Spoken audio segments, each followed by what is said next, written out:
일본의 경제 보복에 대한 단호한 대응을 밝힌 문재인 대통령의 고민이 깊어지고 있습니다. 주말 일정도 비우고 대일 해법 찾기에 들어갔습니다. 한편 한국의 백색 국가 제외 조치 이후 침묵하던 아베 총리가 처음으로 입장을 밝혔는데요. 자세한 내용들 짚어보겠습니다. 유기홍 전 민주당 의원, 진수희 전 국회의원과 함께합니다. 안녕하십니까? 네, 안녕하세요. 오셨습니까? 문재인 대통령이 어제 다시 한번 일본을 향한 메시지를 내놨습니다. 네.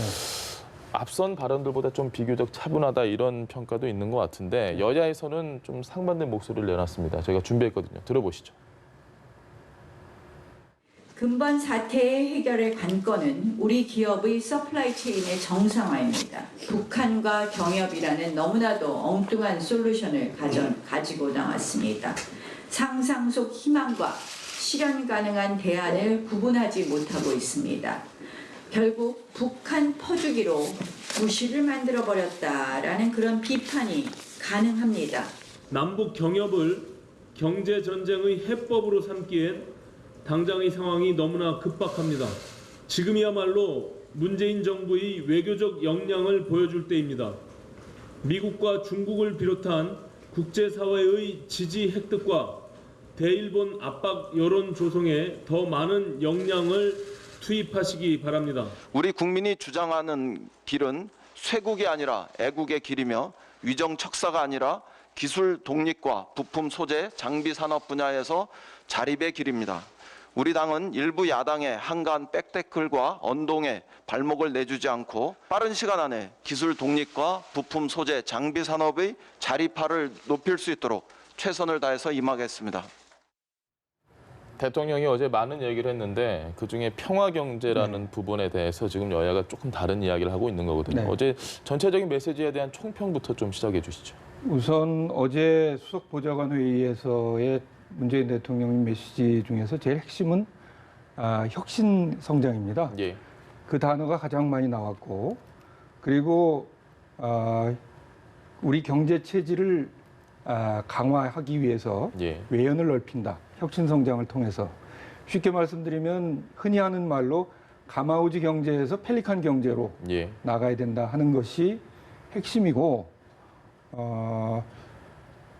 그 남북 평화 경제와 관련된 부분 한 문단짜리 내용입니다. 예. 그래서 저는 나경원 대표 아까 그 멘트에서 보면 좀 의도적인 오역이 있다. 전체적으로는 어제 산업통상부 장관이 무슨 얘기를 했냐면요. 100개 핵심 품목에 대해서 향후 5년 동안 45조 원을 투자하고 예. 20개 가장 시급한 부분에 대해서는 1년 안에 우리 스스로 그 대체 산업이나 자족할 수 있는, 그러니까 아까 나경원 대표가 얘기했던 서플라이 체인에 대한 구체적인 대안을 얘기하고, 그리고 평화 경제에 대해서는 우리가 일본 경제에 조금 밀리는 게 규모의 경제, 그리고 내수에서 밀리는데 예. 일본은 인구가 1억 2천만이란 말이에요. 그래서 우리가 남북 화협력이 돼서 평화 경제가 되면 인구가 8천만에 육박하고 예. 그런 내용은 중장기적인 전망으로 제시된 내용이지 당장의 해법은 아닙니다. 비전의 차원으로. 예. 그런데 그게 마치 핵심인 것처럼 하는 것은 조금 의도적인 오독인 것 같다. 이렇게 생각이 됩니다. 한 달락을 너무 확대해서 비판을 했다는 이야기신데요. 어떻게 생각하십니까? 근데 대부분의 언론이 그 부분을 꼭 보수 몇몇 언론뿐이 아니고요. 예. 대부분의 언론이 그렇게 보도를 했고 많은 국민들이 그 부분을 주목해서 받아들인 거거든요. 저는 다시는 일본에 지지 않겠다라는 대통령의 메시지가 나온 지 사흘 만에 예. 그 나온 해법이 남북 경협을 통한 평화 경제. 저는 개인적으로 굉장히 좀 실망도 했고요. 예. 대통령께서 우리와 너무나 동떨어진 인식을 갖고 계신 게 아닌가 싶어서 실망도 했고 또 불안하기도 했습니다. 그래서 뭐 한국당에서는 당연히 그 반발이 나왔는데요. 예. 기승전 북한. 근데 기승전 북한이라는 생각은 저도 하지 않을 수가 없었고요. 예. 그런데 오늘 북한은 아침 새벽에 예. 미사일로 또 화답을 한 이런 상황입니다. 그 평화 경제를 역설을 하셨지만 이 글로벌 경제 질서 하에서는 한반도 평화 못지않게 저는 동북아 지역의 평화도 역도 굉장히 중요하다고 생각을 하거든요. 예. 그런데 지금의 이 한일 경제 갈등이나 긴장은 여당에서부터 이걸 침략 전쟁이라고 규정을 하잖아요. 예. 이런 상황은 결코 평화 경제가 아니거든요. 그래서 그런 점도 제가 지적을 하고 싶고요. 일단 저는 문 대통령이 어제 진단이 좀 잘못되셨다. 한일 간의 경제력의 격차를 어제 대통령께서는 경제 규모와 예. 또 아까 이제 인구 말씀하셨지만 내수 시장의 크기로만 경제력 격차를 설명하셨지만 그건 아주 부분적인 진단이고요. 예. 가장 결정적인 경제력의 차이는 결국은 기술력, 그다음에 이 국제 시장에서의 경쟁력의 격차입니다. 이 부분은 남북 경제 협력으로 풀 수가 없는 문제거든요. 네. 오늘 유승민 의원이 정확하게 지적을 했듯이 남북 경제 협력하면 북한이 가지고 있는 기술이라는 게 핵 만들고 미사일 만드는 기술 말고 뭐 가진 게 더 있느냐. 국제 시장에서 경쟁력을 발휘할 수 있는 네. 기술이라는 게 없지 않느냐. 그래서 이런 모든 거를 좀 감안을 해볼 때 아까 오신환 원내대표가 적절하게 지적을 했듯이 예. 지금 우리 기업들이 하루하루 피말리는 그런 고민을 하고 있는 그 상황, 내일 어떻게 될지, 한 달 후가 어떻게 될지를 몰라서 전전긍긍하는 우리 기업들, 그다음에 그 기업에서 일하고 있는 근로자들은 당연히 자신의 일자리가 걱정이 되지 않겠습니까? 네. 그러니까 그분들을 좀 격려하고 그분들이 희망을 가질 수 있는 메시지를 주셨어야 맞는데 엉뚱한 이야기를 하셔서 많은 분들이 실망하지 않으셨을까 싶고요. 아까 우리 유 의원님께서 혁신성장의 메시지가 예. 훨씬 더 어제 그게 메인이다. 메인이다라고 말씀을 하셨는데 저는 이 정부가 경제 정책 기조로 혁신성장이라는 거를 지난 2년 넘게 구호로만 외쳤을 뿐 실제로 시켰다는 그런 생각이 안 들거든요. 예. 그래서 지금 이 시점에서 유감스러운 거는 지난 2년 동안 그렇게 애를 썼었던 소득주도 성장 대신에 그거는 복지로 접근을 하고 모든 성장의 에너지를 이 혁신 성장에 초점을 맞추었더라면 예. 지금쯤은 우리가 이 기술력의 부분도 또 부품 국산화의 부분도 지금보다는 조금은 앞서가 있지 않을까 하는 유감스러움과 아쉬움이 굉장히 진하게 남습니다. 보수 야당의 입장을 좀 쉽게 다시 한번 정리를 하면 지금 네. 만만치 않은 일본을 상대로 화력을 집중해야 네. 될 때 왜 네. 굳이 북한 얘기를 했느냐 이런 네. 부분이거든요. 네. 이 부분에 대한 생각은 어떠십니까? 저는 문재인 대통령의 일관된 입장입니다. 예. 한 가지 예를 들어보죠. 개성공단이야말로 우리 경제를 전체적인 활력을 높이는데도 굉장히 중요한 모티브가 된다는 걸 많은 분들이 이해하고 있습니다. 예. 박근혜 대통령이 일방적으로 폐쇄해버리면서 지금 어려움에 처해 있지만 예. 남북이 협력해서 개성공단을 다시 여는 순간 어떤 통계에 따르면 남쪽에 20만 개 일자리가 새로 창출될 수 있는 기반이 된다는 예. 얘기도 있습니다. 예. 그런 점에서 다시 말씀드리지만 지금 제일 중요한 것은 우선 일본의 당면한 수출 규제를 이겨내기 위한 그 대책으로 5년간 45조를 예. 어떤 로드맵을 가지고 할 것인가라는 것이 기본적으로 제시된 바탕 위에서 한 문단에서 남북 평화의 입장에서 우리가 길게 보고 나가자 하는 얘기를 한 것은 그렇게 야당이 뭐 지팡이를 짚고 나서서 그렇게 공격할 문제는 저는 아니다 이렇게 생각이 됩니다. 알겠습니다. 네, 그런데 진 의원님도 조금 전에 잠깐 이야기를 하셨는데 사실 이 문 대통령의 발언이 무색하게 네. 그 다음날 바로 또 미상의 발사체를 네. 발사를 했거든요. 이런 상황에서 우리가 좀 화해의 메시지나 상황을 관리하는 메시지를 내는 게 맞냐 이런 지적도 있습니다. 네, 답답한 상황입니다. 예, 저는 이렇게 봅니다. 예. 지금 미국하고 북한 간에는 뉴욕 라인이나 제네바 라인이 가동되고 있다는 것이 전문가들의 판단이에요. 예. 거기서 지난 하노이 회담 이후에 다시 그 북미 정상회담이 열렸을 경우에 어떤 합의를 이룰 것인가에 대한 지금 치열한 논의들이 물밑에서 진행되고 있는데 예. 네. 여전히 북한 입장에서는 아직 받아들이기 어려운 수준에 있고 그것 때문에 북한은 그 무력 시위를 저런 식으로 진행하는 것이다. 예. 저렇게 미사일을 쏘면서도 미국을 한마디도 비난하지 않아요. 그리고 트럼프 대통령도 거기에 대해서 뭐 다시 한번 북한을 강력하게 비판한다든지 로켓맨이라든지 이런 표현을 안 쓰고 있는 이유는 예. 저는 지난 판문점에서의 남북 미 회동 이후에 예. 모종의 일이 진행되고 있고 저는 우리가 모르는 정보를 대통령이 미국으로부터 전해 듣는 대목도 있을 수 있다. 이런 생각이 듭니다. 다시 한번 예. 말씀드리지만 2018년 평창 올림픽 때 예. 그 참여 의사를 신년사에서 김정은 위원장이 밝히기 며칠 전까지만 해도 예. 곧 전쟁 나는 거 아닌가 하는 긴장이 돌았는데 예. 그게 몇 달 사이에 이렇게 남북 관계는 조금 이런 오르막길 내리막길이 있는데 큰 추세를 보면 예. 저는 북한의 미사일 발사는 막판 협상 타결을 이제 북미 정상회담 개최를 앞둔 마지막 무력 시위다. 예. 이런 인식을 가지고 있습니다. 북미 정상들 간에 뭔가 물밑에서 이야기가 있을 수 있다. 근데 지금 중요한 거는 비난의 대상은 우리고 북한 쪽에서 그리고 그 미사일은 결국 사정권이 다 우리나라고 남한은 다 포함이 되는 거고 이 정도 되면 뭔가 항의 메시지를 해야 되는 게 아니냐 이런 이야기도 나오는데 아직까지 뭐 조용한 것 같습니다. 그렇죠. 그 모든 정부에서 행하는 일들도 일반 국민의 상식에 좀 부합이 돼야 되지 않겠습니까? 의원님이 조금 아까 이게 마지막 무력 시위일 수 있다. 이게 마지막 무력 시위인지는 나중에 이제 두고 봐야 알 일이고요.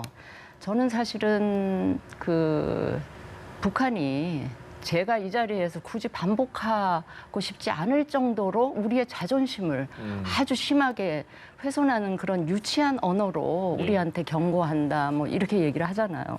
그런 상황에서 또 아무런 얘기 못하고 그냥 심하게 얘기하면 북한 심기 거스릴까 전전긍긍하는 이 상황이 저는 일반 국민의 상식에서도 아무리 물밑에서 뭔가 진행이 된다 하더라도 그 상식에서 받아들이기 힘들지 않나 싶고 특히 지금 일본하고의 그 긴장이나 갈등 상태와 이게 같이 지금 이루어지고 있잖아요. 근데 우리 정부의 이 반응이나 대응이 일본에 대해서 하는 대응과 북한에 대해서 하는 대응이 너무나 다른 거예요. 근데 북한이 우리한테 가하는 이 무력 시위나 위협은 말하자면 이게 군사적인 위협이에요. 죽고 사는 문제입니다. 그런데 일본하고의 이 무역 갈등이나 이 긴장은 그야말로 경제적인 위협이에요. 먹고 사는 문제예요. 먹고 사는 문제와 죽고 사는 문제는 전혀 차원이 다른 거거든요. 그런 상황임에도 불구하고 우리 정부의 대응이 이렇게 다를 수가 있느냐에 대해서 저는 우리 국민들, 많은 국민들의 상식에 부합하지 않는다고 저는 판단을 하고요. 혹여 지금 어제 같은 날에도 남북 경협을 대통령이 언급하신 이유랄까 포석이랄까 하는 것이 혹여 지금 이 상황을 근거나 명분으로 해서 우리 쪽에서 금강산 관광이나 그 개성공단 재개를 좀 염두에 두고 이런 자락을 깐 게 아닌가라는 저 개인적인 그 의구심을 좀 갖고 있습니다. 그 간단히만 한 가지 덧붙이면요. 박근혜 정부 때는 핵실험과 이것보다 훨씬 위력적인 미사일 실험이 있었는데 ICBM도 박근혜 대통령이 지금 문재인 정부와 달리 특별하게 거기에 대해서 무력으로 대응하거나 한 일 없습니다. 어떻게 보면 지금은 평화로 가는 큰 흐름이 잡혔다고 보고 하는 것이고 물론 우리가 사정권에 들어와 있지만 지금 그쪽의 단거리 미사일도 그러나 그것이 공해상을 향해서 발사되는 것이고 이쪽으로 쏜 게 아니죠. 그렇죠. 그것보다 훨씬 더 위력적인 실험들이 그 전에 있었지만 우리 국민들은 라면 사재기 한번 하지 않습니다. 그런 점에서는 저는 평화로 가는 큰 흐름 속에서의 잔물결이라고 봐야 되지 않을까 이렇게 생각이 됩니다. 분명한 건 지금 현재 대한민국을 정조준하고는 있는 건 일본입니다. 일본은 계속해서 경제보복을 줄기차게 하고 있는데 아베 총리가 오늘 했던 이야기 중에 좀 저희가 주목해봐야 될 얘기가 있습니다. 한국 정부는 국제 조약을 깨고 있다. 청구권 협정을 제대로 지켜야 한다. 청구권 협정이라는 얘기를 지금 아베 총리가 먼저 꺼냈습니다.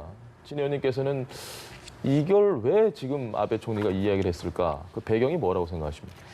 그 정확한 배경은 알 수가 없는데 예. 저는 아베 입에서 직접 나온 이야기잖아요. 굳이.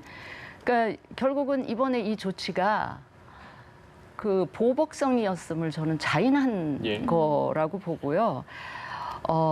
그냥 저 얘기를 들으면서 일본도 끝까지 간다. 뭐 이런 입장을 표명한 게 아닌가 싶어서 결국은 이렇게 마주보고 달리는 기차. 어제 또 우리 예. 대통령께서 그 말씀을 하셨고 아베가 오늘 그 얘기.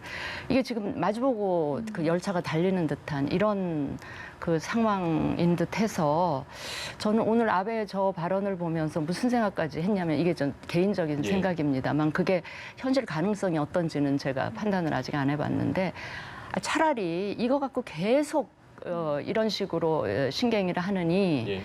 국제사법재판소 같은 데 가서 정말 제3자의 눈으로 그 입장으로 판단으로 이걸 받아보는 게 어떨까 그러고 끝내는 게 어떨까 하는 생각까지도 했습니다. 하도 답답해서.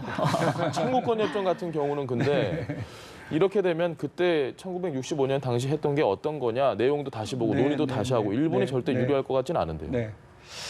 그 하도야마 전 총리가요. 예. 이번에 그 한국을 화이트리스트에서 제외한 거 취소해야 된다라고 예. 발언을 하면서 예. 굉장히 중요한 발언을 했어요.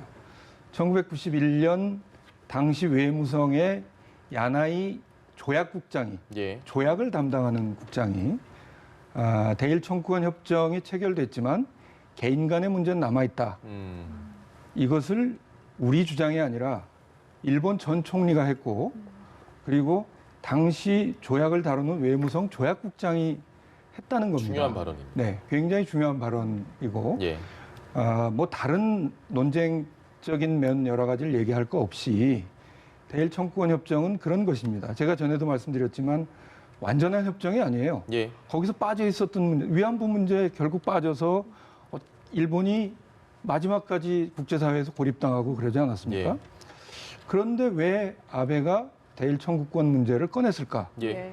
저는 저건 아베 집착이라고 생각합니다. 음. 우선 아베는 가족사적으로 A급 전범이었던 기시노부스케 외할아버지, 그러니까 전범이라는 딱지를 떼는 걸 바라고, 역사 문제에서 그렇죠. 그리고 해방되고 전범 싶군요. 국가에서 벗어나서 평화법을 만들기를 원하는데 대일 청구권 협정으로 과거의 전쟁 범죄나 이것들을 다 씻었다 하는 것이 논리적으로 일관성이 있는 거죠. 예. 그렇기 때문에 대일 청구권 협정으로 우리는 모든 문제를 다 해결했다 하는 걸 강변하는 거고, 저는 그런 점에서는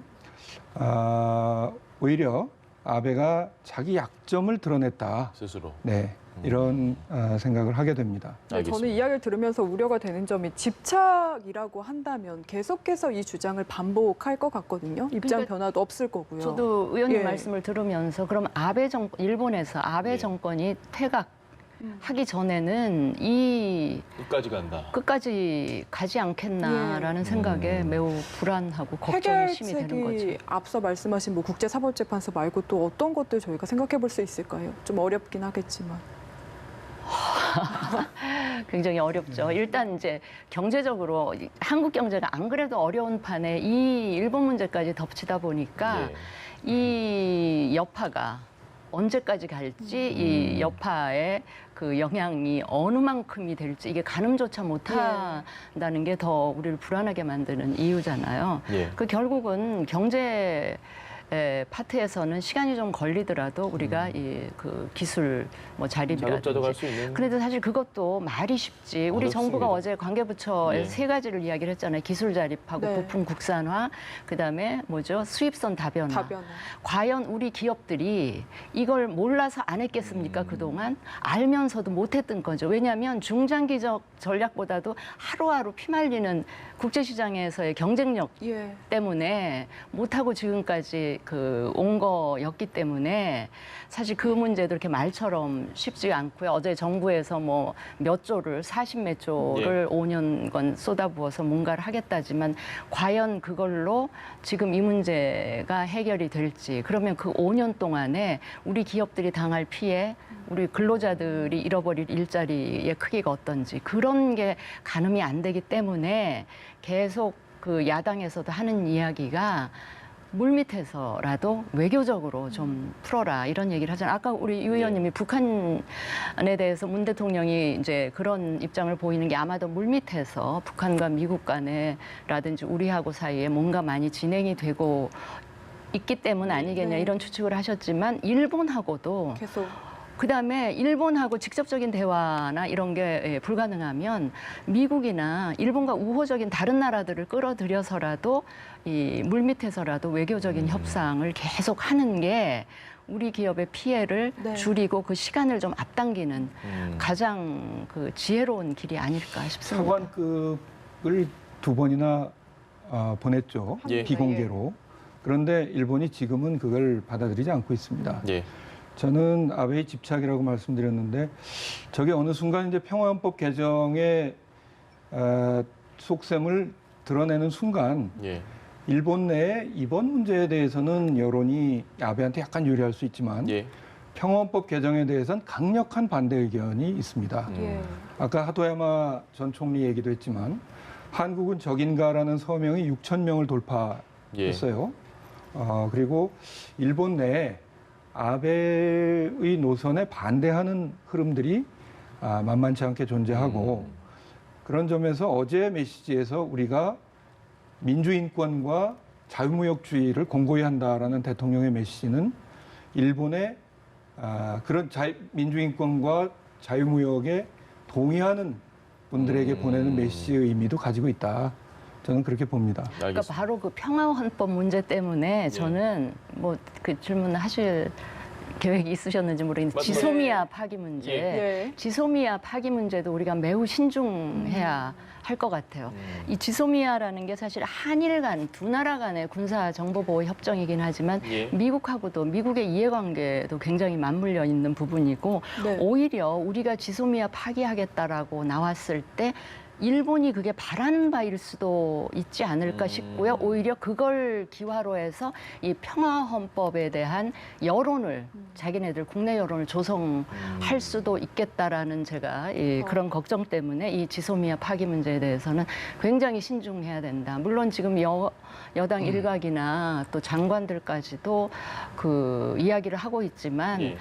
제가 보기에는 카드 정도로서만 얘기를 해야지 거기서 한 걸음 더 나아가는 거는 더 만지면 굉장히 안 된다. 위험한 발상이고 오히려 그 한미 간의 동맹 관계에도 이 균열을 가져올 수도 있는 그런 거라서 정말 신중해야 된다라는 말씀을 드립니다. 지소미아 얘기를 저도 좀 예. 해볼까요? 사실 2016년 그 한일 합의 이전에도 미국을 통해서 정보 교환은 이루어져 왔습니다. 예. 일본이 시즌트가 강하다. 그러니까 신호 정보가 강하다고 말씀들을 하시는데 예. 사실은 일본이 화이트리스트 제외 발표를 한 날도 우리는 북한 미사일 실험 관련된 정보를 일본에 제공했습니다. 예. 네. 우리는 신의 성실의 원칙에 따라서 그것을 하고 있다는 것을 이제 보여준 것이죠.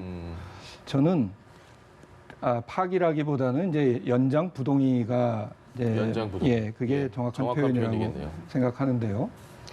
그렇게 직접적인 안보상의 타격이 있다고 보지 않습니다. 일본의 정보가 굉장히 유용하지 않겠는가? 그것보다 훨씬 강한 한미연합사가 존재하고 있고 예. 지금 한미 합동 군사 연습하고 있는 태평양 사령부도 예. 우리와 같은 작전 개념 속에 들어와 있단 말이에요. 네. 그래서 정말 위급한 사태가 생기면 그것은 일본의 정보, 더더군다나 일본의 정보는요, 급하게 무슨 무선으로 주고받고 이런 게 아니라 사람이 만나서 전달하게 지금 관례상 그렇게 돼 있어요. 예. 그러니까 그건 그렇게 시급한 상황에 대한 대처 능력이나 이런 게 있는 것이 아니고 2016년에도 그거 없이도 우리가 미국을 통해서 정보를 교류해 왔고, 그런데 지금 왜 그게 문제가 되는가 하면 미국이 원해서 2016년에 박근혜 정부가 그걸 한 겁니다. 예. 그러니까 미국의 이해는 맞아요. 예. 한미일 삼각 안보 동맹을 위해서는 이런 게 필요하다. 예.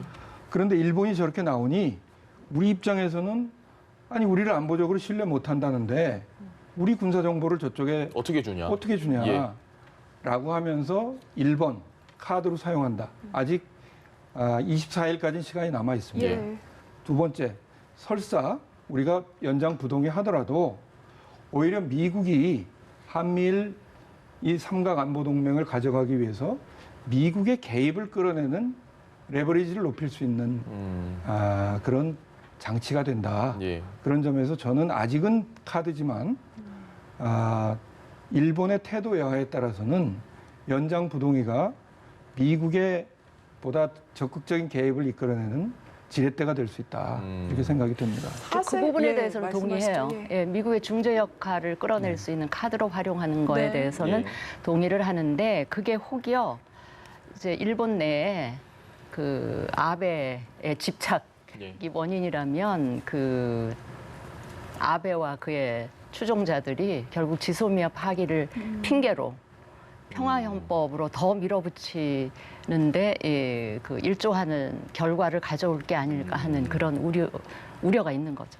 또 하나 더 여쭤보고 싶은데요. 지소미아 말씀하셨다시피 사실 이 카드를 저희가 만지작거리면은 미국 쪽에서 좀 나서지 않을까 하는 기대도 있었거든요. 그런데 아직까지는 별다른 움직임이 없는 것 같아서 좀 속내가 뭔지 궁금해집니다. 그 트럼프 대통령은 지금 열심히 저는 계산기를 두드리고 있지 않을까 싶어요. 이 상황을 여하히 적절히 활용을 해서 어떻게든 동북아 지역에서 이 미국의 영향력을 유지 내지는 확대하려면 자신들이 어떻게 나와야 되겠는지 계속 그거를 주판화를 두드려보고 있을 것 같고요. 또 한국으로 하여금 방위비를 더 물게 할 수 있는 거는 얻을까라는 생각을 많이 예, 하고 그다음에 이제 호르무즈 해협에 한일 군대를 일본은 안 간다는 것 같은데요. 끌어올 수 있는 막 그 여러 가지를 놓고 지금 복잡하게 그 방정식을 지금 풀고 있는 중이 아닐까 싶습니다. 알겠습니다. 그래서 아직 어떤 움직임은 없는 네, 것이다. 네. 네, 알겠습니다. 자, 정치권 민주당에서도 사실 여러 가지 반응이 나오고 있는데 경제보복이 아주 단호하게 대응을 하겠다 이런 입장이 연일 나오고 있습니다. 일본 하면 굉장히 그 아킬레스건이라고 할 수도 있는 방사능 문제. 네. 그 문제가 사실은 좀 뭐 전 인류적으로 봤을 때 굉장히 조심스럽게 저희가 접근을 해야 되는데 여당에서는 그 얘기가 나옵니다. 일본 여행을 제한하자, 뭐 도쿄까지 확대해야 된다. 이 방사능 문제를 놓고 도쿄 올림픽도 보이콧하자. 이를 두고 너무 감정적으로 대응한다라는 비판도 있고요. 이에 대한 생각은 어떠십니까? 뭐 우선 정부 여당이 어떻게 하는가 이전에 예, 지금 국민들의 자발적인 일본 관광상품 불매 운동이 굉장히 예. 확산돼 가고 있다고 봅니다. 그리고 일본 측에서 한국 여행 자제 얘기를 먼저 꺼냈어요. 예, 네. 제가 딸 셋이 있는데 저희 딸들은 동경 근처는 안 가겠다 그래요. 많은 사람들이 실제로 그렇게 생각하고 있습니다. 예, 그래서 아마 일본의 다른 소도시나 이런 데 많이 가는데 그 사람들이 이번에 타격을 받는 거죠. 예, 그래서 저는 금지는 좀 너무 강한 조치라고 생각됩니다. 그 부분에 대해서는 정말 신중해야 되고 예, 올림픽 문제도 지금 얘기 꺼낼 단계는 아닌데 문제는 민주당의 특별위원회를 만들어서 이 문제에 전념하라고 했고 예, 일종의 역할 게임이라고 생각하는데 그분들은 이것보다 훨씬 더 최악의 상황까지 생각해 가면서 만약에 일본이 이렇게 나온다면 예. 우리로서는 동경올림픽 보이콧도 생각할 수 있다. 카드네요, 일종의. 예, 저는 그렇게 봅니다. 그런 점에서 그것은 지금 민주당의 공식 입장이 아니라는 것이고요. 뭐 올림픽 문제나 여행 금지에 대해서는 당대표 비서실장도 그거 좀 세게 발언했네요. 이렇게 했다는 거 아닙니까? 예. 그러니까 그건 지금 당의 입장이라고 볼 수는 없고 개별위원회. 예, 그 특별위원회에서는 그분들의 역할이 그런 것이다. 강경한 목소리를 내고 국민들 속에서 좀 그런 요구를 하시는 분들의 의견을 대변하는 그런 역할 과정에서 나온 것이다 이렇게 봅니다. 알겠습니다. 근데 이게 근데 예. 유 의원님 지금 역할 분담으로 받아들여달라 이런 말씀을 하셨는데 예. 그렇다면 지금 너무 감정적 대응을 하지 않는 게 좋겠다라는 야당의 목소리도 여당에서는 세게 나가고 예. 야당에서는 또 그렇게 좀 역할적인 부분. 그 역할 분담으로 받아들이면 될 텐데 이걸 친일 프레임으로 곧바로 뒤집어 씌우는 부분은 어떻게 생각하시는지 제가 되묻고 싶고요. 예. 예. 저는 이 올림픽 문제나 이 여행 제한 문제를 갑자기 이제 방사능 문제하고 연결을 예. 네. 짓잖아요. 근데 방사능 문제 그러면 지금 한일 무역 갈등이 없는 상황에서 이 방사능 문제를 심각하게 제기하면서 이 올림픽 문제라든지 여행 제한 문제를 거론했다면 뭐 그럴 수도 있겠다 싶은데 지금 일본하고 한창 이런데 갑자기 또 방사능 문제를 들고 나오는 게 조금 그래 보이고요. 예. 그다음에 이 방사능 문제 때문에 올림픽이나 여행 제한 이 얘기를 하는 거는 특히 올림픽 문제는 우리나라가 참여하느냐 불참하느냐 이 문제가 아니잖아요. 그렇죠. 전 세계 국가가 같이 고민해야 될 문제, 경우에 따라서는 올림픽 개최지를 바꿔야 될 예. 정도의 문제니까 이걸 우리나라가 참여하냐 안 하냐 이 문제로 끌고 가는 거는 저는 굉장히 별로 지혜롭지 않은. 그리고 만약에 일본에서 올림픽이 열리는데 지금 이 문제로 우리가 불참한다? 올림픽이라는 게 올림픽 IOC에서 주최하는 거고 예. 사실은 일본의 장소에서 열리는 거잖아요. 그러면 그 일본 올림픽에 우리가 참여 안 하는 게 일본 올림픽의 성공과 실패를 뭐 가늠짓는 그런 거는 아니잖아요. 제가 보기에는 별로 영향도 못 줘요. 못 주는 상황에서 우리만 불참하면 결국은 그 타격이랄까 피해랄까 지난 4년 혹은 그 이상 오래오래 준비해왔던 우리 선수들이 겪어야 될 좌절이나 이 피해가 더 예. 크다는 생각을 좀 하면서 이걸 카드로 활용을 하시든지 하셨으면 이런 측면도 좋겠다. 있는데요. 미국의 더 네이션이라는 유력 시사 주간지에서 현장 취재까지 해서 동경올림픽 위험하다. 실제로 후쿠시마에 굉장히 근접한 데서 경기가 치러지기도 하고 예. 후쿠시마산 식자재로 음식도 만들겠다고 얘기를 하고 어쨌든 아베 이것 또 하나의 집착인데 후쿠시마의 악몽을 이번 올림픽으로 끝내겠다는 또 하나의 집착이 있어요. 그래서 저는 우리만의 문제의식은 아니고 전 세계적으로도 동경올림픽 좀 위험하지 않나 예. 하는 것이 있는 건 사실이고 그리고 설사 마지막에 우리가 보이콧하는 상황이 오더라도 예. 우리만 달랑 안 가는 뭐 그런 보이콧이야 있겠습니까? 근데 저는 아직 그 얘기를 하기에는 먼 이르고 얘기고. 예. 다만 만약에 당신들이 계속 그렇다면 그 동경올림픽이 위험하다는 걸 우리가 전 세계에 알리고 우리는 그런 일을 하겠다. 예. 라는 거는 할 수 있는 일본에게는 일이다. 아픈 지점이겠네요. 그렇죠. 근데 방사능 문제가 진짜 이유라면 그거는 예. 국제사회의 여론을 환기시키고 하는 쪽으로 가야지 예. 이 방사능 문제하고 이 한일 무역 갈등 문제를 섞어가지고 이렇게 하는 거는 우리의 그 순수한 뜻을 국제사회에서 오해할 수도 있기 때문에 그거를 분리해서 접근을 해야 괜히 된다. 저러는 거다 한국이라고 오해할 수 그렇게 있는. 오해할 수도 있기 때문에 그거는 정확히 분리해서 예, 접근하는 게 하여간 맞다고 뭐 치밀한 작전이 예. 필요하다는 데는 저도 공감합니다. 알겠습니다. 그 야당의 비판이 역할 분담으로 좀 이해를 해줘야 되는데 한일 프레임, 뭐 근데 반일 저는- 프레임이다. 예. 예, 저는 좀 답답한 것이 예. 대안이 없어요. 예를 들어서 우리의 문재인 정부에 대한 비판은 너무나 날이 서 있고 가혹한데 거의 막말 수준으로 가혹한데 예. 일본에 대해서는 별로 비판 수위가 낮아요. 그럴 뿐만 아니라 더 중요한 건 뭐냐면 대안이 뭐냐. 초기에는 특사 얘기를 했었어요. 예. 근데 알고 보니까 특사가 2번이나 갔었는데 일본 측이 안 만나줬다는 게 발표된 이후에는 그럼 뭘 어떻게 하자라는 제안이 있어야만 그것이 되는데 그렇지 않고 공격만 하니까 정부 여당에 대해서 공격만 하니까 백태클 하는 거 아니냐. 예. 뭐 이인영 대표가 그렇게 얘기하는 거 아닌가. 저는 그런 점은 좀 아쉽게 생각합니다. 대안이 없이 계속해서 정부 여당을 공격하고 있다. 이 주장에 대한 생각은 어떠십니까? 원래 야당은 영어로도 어포짓 파티잖아요. 예. 반대하는 게 정체성인 그런 존재입니다. 예. 그럼에도 불구하고 그 권력을 한번 잡았었던 예. 그런 정당의 입장에서는 조금 더 그거보다는 반대만 하는 게 아니라 대안도 좀 제시하면 훨씬 더 국민의 박수를 받겠죠. 그런 점에서는 조금 그 부족한 듯 보이는데 예.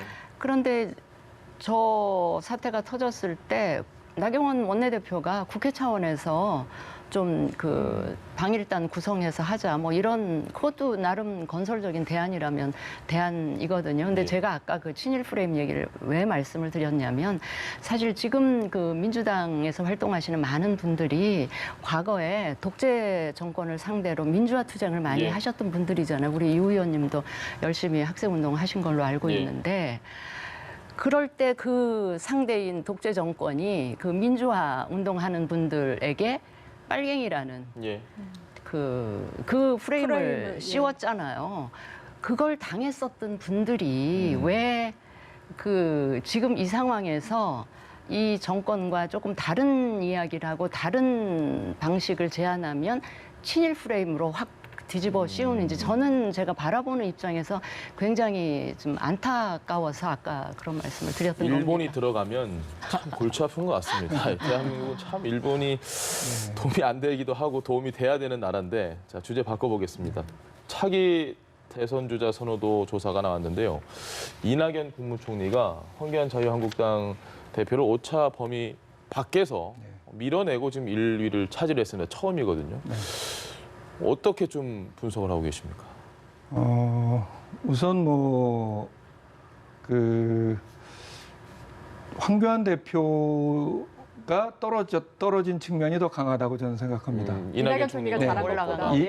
예. 이낙연 총리가 일관된 이미지를 가지고 예. 나름의 총리 역할을 잘 수행하고 계시니까 이제 그런 것도 있지만 왜냐하면 20% 이상까지 한참 올라갔었거든요. 예. 그런 점에서는 황교안 대표가 제가 몇 번 말씀드렸지만 우선 황세모라는 예. 별명이 있을 정도로 메시지 관리가 불확실하다. 실수가 잦아서 이제 실력으로 인식되고 있다. 예. 또 범보수 대통합에 대한 비전이 없다. 그리고 또 국회가 열리니까 원외인 당대표가 존재감이 떨어진다. 예. 몇 가지 요인이 있다는 점과 더불어서 하나는 저는 문재인 대통령 지지율도 조금 올랐다가 미사일 때문에 약간 떨어졌다가 예. 대일 대응 때문에 다시 49.5%까지 올라갔는데 전체적으로는 범여권 지지율이 조금 올라간 뭐 그런 것도 작용하고 총합을 해보면 범보수가 36이고 예. 범진보가 48%로 돼 있는 것은 어떻게 보면 지금 시국을 국면을 반영하기도 하고 자유한국당이 대안을 제대로 제시 못하면서 어떤 국민들에게 정확한 비전을 주지 못하고 있는 데서 온 것이 아닌가 저는 그렇게 생각합니다. 알겠습니다. 황교안 대표가 좀 떨어진 결과다라고 하셨는데 비슷한 생각이신가요? 또 황교안 대표 지지율하고 한국당 지지율하고 거의 같은 예. 추세로 이렇게 움직이는 것 같은데 제가 생각하기에도 뭐 유 의원님과 거의 비슷한데 한 3가지 정도 이유가 있는 것 같아요. 예. 하나는 일단 그동안의 개인적인 실수들이 말 실수, 행동 실수들이 있었죠. 특히 되게 아팠던 대목이 아마 아들 스펙 결과적으로 아들 자랑이 되어버린 그 문제가 좀 예. 뼈아팠던 것 같고요. 그다음에 두 번째는 이게 아까 제가 야당은 반대하는 존재라고 말씀을 드렸는데 반대, 그러니까 반문, 반정부를 넘어서서 좀 수권 정당으로서의 비전이라든지 우리 당은 어느 방향으로 예. 어떤 좌표를 향해서 가겠다라고 하는 거를 제대로 보여주지 주지 못한 거 아닌가 하는 거 하고 그다음에 세 번째는 당내 문제예요. 예. 당내에 5.18과 관련한 거라든지 여러 가지 다양한 막말 예. 논란이 있었잖아요. 그 당사자들한테 제대로 된 징계.